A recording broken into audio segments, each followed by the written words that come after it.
Analisa laporan keuangan workbook atau ALK workbook ini berfungsi sebagai tool bagi Anda untuk lebih memahami teknik analisa laporan keuangan dan mempermudah Anda dalam mengerjakan analisa laporan keuangan. Yang perlu Anda lakukan hanya mengisi data-data laporan keuangan perusahaan. Jika Anda sudah mengisi datanya dengan lengkap dan benar, maka analisa akan dilakukan secara otomatis oleh sistem kerja di workbook ini, sehingga Anda tinggal melihat hasilnya sesuai kepentingan Anda dengan mengklik menu yang ada di sebelah kiri. Jika Anda hanya membutuhkan summary hasil analisanya, Anda tinggal klik di halaman summary. Analisis laporan keuangan dalam workbook ini mencakup berbagai rasio keuangan penting yang dirancang untuk memberikan gambaran menyeluruh mengenai kondisi keuangan sebuah perusahaan. Analisis ini mencakup berbagai jenis metode yang dapat digunakan untuk menilai kesehatan finansial perusahaan secara komprehensif, meliputi variance analysis yang terdiri dari horizontal dan vertical analysis. Rasio analysis yang terdiri dari profitability ratio, liquidity ratio, leverage atau solvency ratio, efficiency ratio, dan valuation ratio. Selain itu, terdapat juga berbagai skor analisis keuangan yaitu Altman Z-score, Benich M-score, Piotrowski F-score, dan Olson O-score. Totalnya ada 5 jenis analisa varians, 36 jenis analisa rasio keuangan, dan 4 jenis analisa skor keuangan. Anda tinggal mengisi data laporan keuangan di kolom kuning, mulai dari nama perusahaan, kode emiten, periode terakhir yang akan dianalisa, income statement, balance sheet, informasi mengenai stok dan dividen, serta summary of cash flow statement. Setelah semua data laporan keuangan terisi dengan lengkap, maka semua analisa laporan keuangan akan dihitung secara otomatis.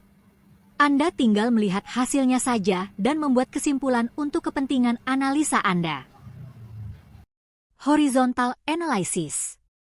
Membandingkan laporan keuangan periode terakhir dengan periode sebelumnya. Multi-year trend. Membandingkan laporan keuangan aktual saat ini dengan beberapa periode sebelumnya. Trend percentage. Common size analysis membandingkan dengan periode sebelumnya. Common size analysis multi-year trend membandingkan dengan beberapa periode sebelumnya.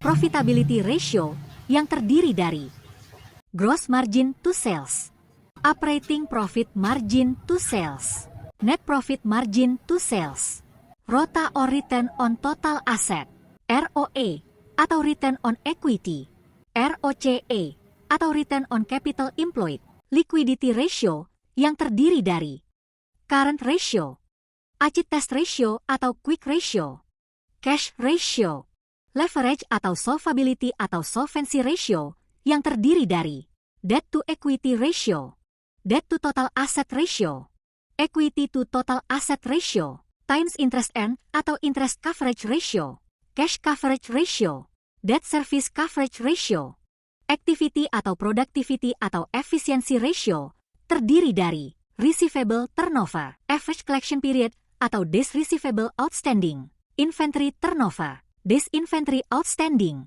working capital turnover, fixed asset turnover, total asset turnover, account payable turnover, days payable outstanding, cash conversion cycle, BOPO, valuation ratio, terdiri dari earning per share, dividend per share, dividend payout ratio, dividend yield ratio, plowback ratio atau retention ratio, book value per share, price to book value ratio, price earning ratio, price to sales ratio, price earning to growth ratio.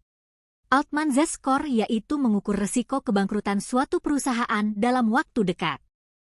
Benich M-score untuk mengidentifikasi perusahaan yang kemungkinan melakukan kecurangan akuntansi atau manipulasi laba. Piotrowski F-score untuk mengukur kondisi kesehatan keuangan perusahaan.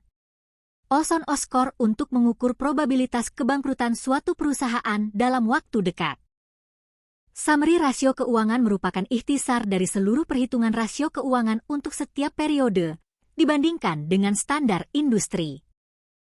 Masing-masing rasio keuangan akan teridentifikasi dalam 3 warna yaitu hijau, kuning, dan merah. Warna hijau mengisyaratkan rasio keuangan yang baik atau favorable. Warna kuning mengisyaratkan rasio keuangan yang moderat dan perlu dianalisa lebih mendalam. Bagi manajemen perusahaan, ini merupakan peringatan dini untuk mengakses problem yang dihadapi dan merumuskan strategi untuk perbaikan. Warna merah mengisyaratkan rasio keuangan yang kurang baik atau unfavorable. Ini merupakan isyarat bagi manajemen untuk melakukan langkah-langkah strategis dalam memperbaiki permasalahan atas pos-pos yang terkait dalam rasio yang bersangkutan. Proporsi hasil analisa laporan keuangan digambarkan dalam chart berikut. Warna hijau adalah proporsi untuk rasio yang favorable. Warna kuning untuk rasio yang moderat. Dan warna merah untuk rasio yang unfavorable.